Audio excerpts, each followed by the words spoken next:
이번엔 시장을 전도합니다. 어떻게 하면 시장을 효과적으로 전도할 것인가? 이에 대해서 설명하겠습니다. 시장은 점포나 상가보다 규모가 조금 큽니다.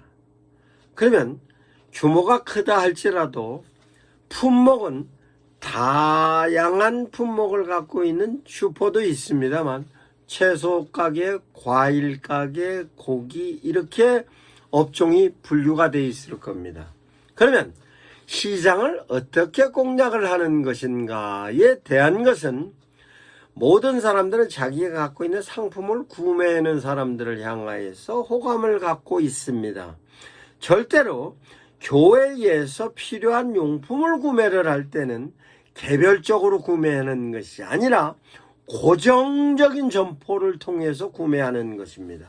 그러면 실제적으로 교회가 규모가 있으면 김장을 할 때든 교회가 어떤 행사를 진행할 때든 매주 주일 식사를 하는 부분에 있어서 준비하는 모든 내용은 시장에서 구매를 하는데 여기저기 가는 것이 아니라 실제적으로 고정적인 단골로서 가는 부분으로서 접근을 하는 것입니다.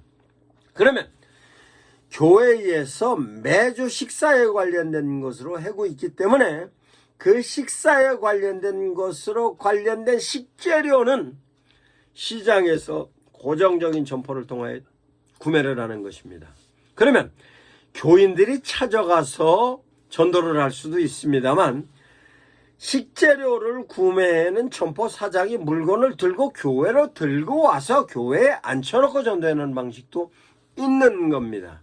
그러면 그 식재료가 정육일 수도 있고 채소일 수도 있고 과일일 수도 있고 이와 같이 다양한 부분에 있어서로서 접근하는 것입니다. 뿐만 아니라 시장이 큰 시장의 경우에는 시장에 따라 특성이 있습니다. 예를 들어 농수산시장 같은 경우에는 경매를 합니다. 경매를 하면 경매를 한 물건이 효과적으로 빨리 소비가 되기 위해서 각 점포마다 굉장한 노력을 기울입니다.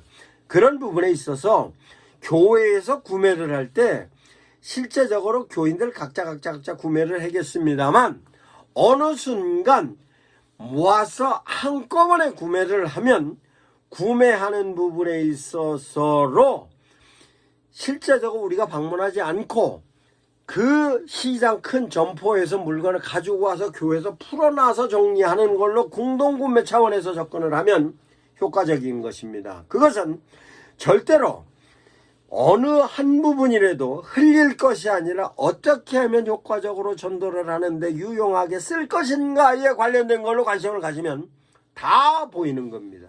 그래서 실제로 교인 한 사람이 다 내가 현장에 나가서 전도를 못한다 할지라도 내가 먹는 식재료 하나만큼이라도 나는 복음을 위해서 해야 되겠다라고 생각하면 교회마다 여전도회가 있을 겁니다. 여전도회가 1여전도회, 2전도회, 3여전도회 있겠습니다만 이런 부분에 조금만 효율적으로 움직이기 시작을 하면 그 시장에 있는 점포 사장들을 직접적으로 교회로 불러들여서 얼마든지 전도를 할 수 있는 것입니다.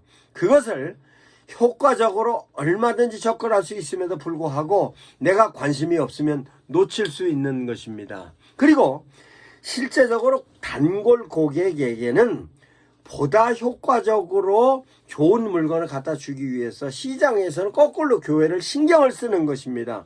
그 교회를 신경 쓸 때 교회에서 쓰는 식재료뿐만 아니라 교인 가정마다 쓸 수 있는 식재료에 관련된 내용을 교회에서 여전도회를 통하여서 효율적으로 움직이면 가장 효과적인 전도가 될 수 있는 것입니다. 그것은 실제적으로 채소, 과일, 정육, 생선 다양하게 접근을 할 수 있는 것으로 전도의 방법 중에 하나인 것입니다.